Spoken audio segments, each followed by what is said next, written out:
जगद्गुरु श्री संत तुकाराम महाराज यांचा सुप्रसिद्ध अभंग. हेची दान देगा देवा तुझा विसर न भावा.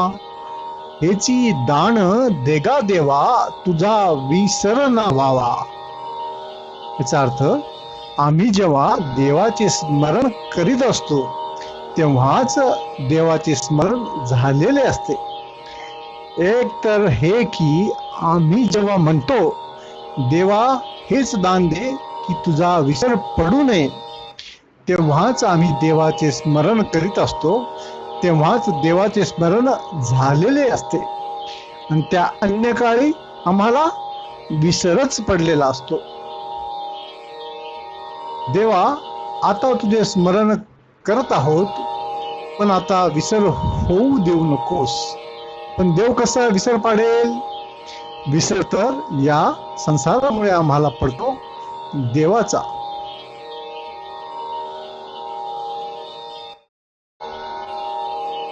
परंतु तुकोबारायांचे देव असा अविरत स्मरणात आहे की त्यांचे विस्मरणच होऊ नये, ही स्थिती मोडू नये व चुकूनही विसरच न व्हावा, यासाठी तुकोबाराय देवाला विनंती करतात. तुकोबा व देव एक रूप झाले आहेत. अविस्मरणीय अशी स्थिती आहे तुकोबांची देवासोबत.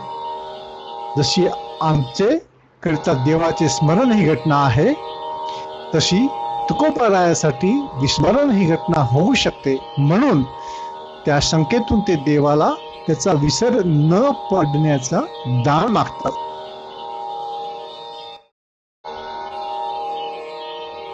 आमचे स्मरण म्हणजे वेळोवेळीचे दान मागणे आहे आणि रोजच विसर आहे व विसर न व्हावा म्हणणे आहे. देवाला त्याचा विसर न पडण्याचे आमचे दान मागणे मोठे विरोधाभासी आहे. गुण गाईन आवडी हेची माझी सर्व जोडी. गुण गाईन आवडी हेची माझी सर्व जोडी. देव तर निर्गुण आहे, मग तो तुकोबा देवाचे गुण गाण्याची गोष्ट कशी करत आहेत? देवाचे दोन्ही गुण आहेत, निर्गुण व सगुण. देवाचे ब्रह्मांडाचे निराकाराचे कार्य आहे व अवतार रूपाने सगुण कार्यही आहे.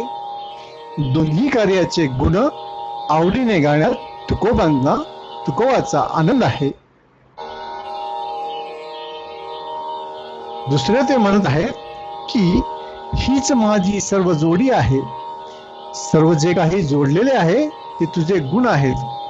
आम्ही मात्र पदार्थ, साधन, सामुग्री, संपत्ती जोडलेली असतो. तुकोबा म्हणतात, देवा तुझे गुण गाण्याने जो आनंद मिळतो तीच माझी संपत्ती आहे.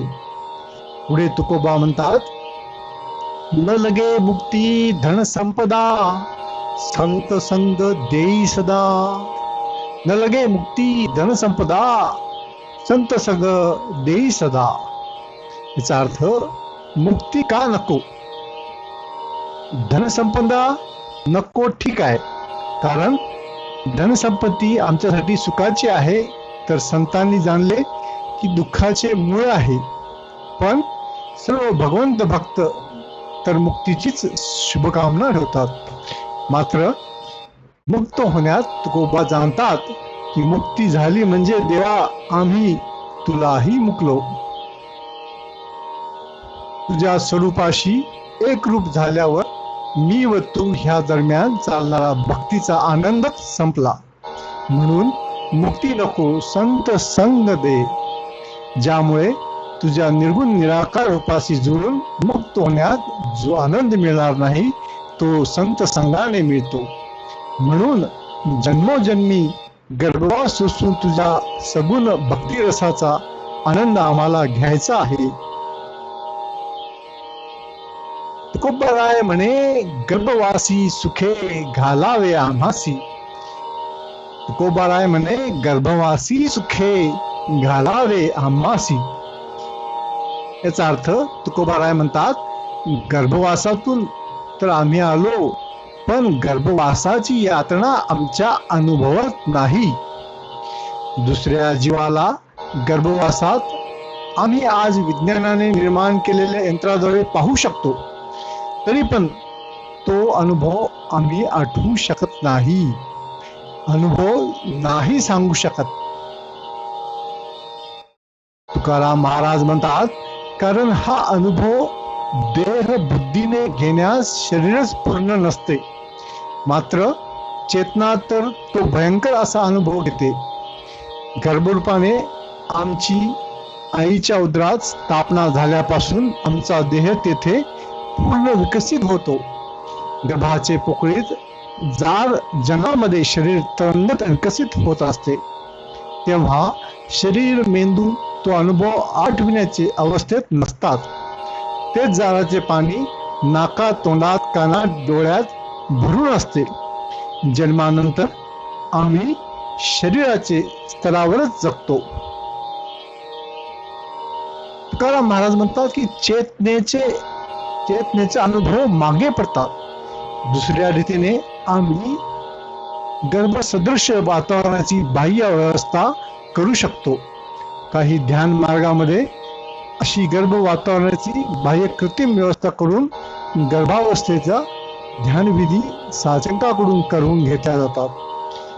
या ध्यान विधीशिवाय आम्हाला तशा कृत्रिम गर्भाशयाची तशीच सजल व्यवस्था केली व शिक्षा म्हणून 9 महिने ठेवतो म्हटले तर कुणी राजी होणार नाही. अर्थात ही देवाची माया आहे की 9 महिन्याचा कारावासाहूनही भयंकर असा गर्भवास माणसाचे स्मरणात उतरत नाही. म्हणून तुकोबा म्हणतात, इतका भयंकर गर्भवासही सुखे स्वीकारू जर संत संग मिळत असेल. कारण संत संघ हा पर्यायाने विठ्ठलाचा संघ आहे. संत म्हणजे ते संत मे निष्काम झाले, सर्व कर्मात ज्यांनी आपले विठ्ठलाला पावले, विठ्ठलाला जे विठ्ठल रूपच झाले, त्यांचे भेटणे, त्यांचा संघ हा विठ्ठलाचा संघ आहे. जय जय रामकृष्ण हरी, जय जय रामकृष्ण हरी. पुंडलिक वरदे हरी विठ्ठल, श्री ज्ञानदेव तुकाराम पंढरीनाथ महाराज की जय. जगद्गुरु संत तुकाराम महाराज की जय. हो.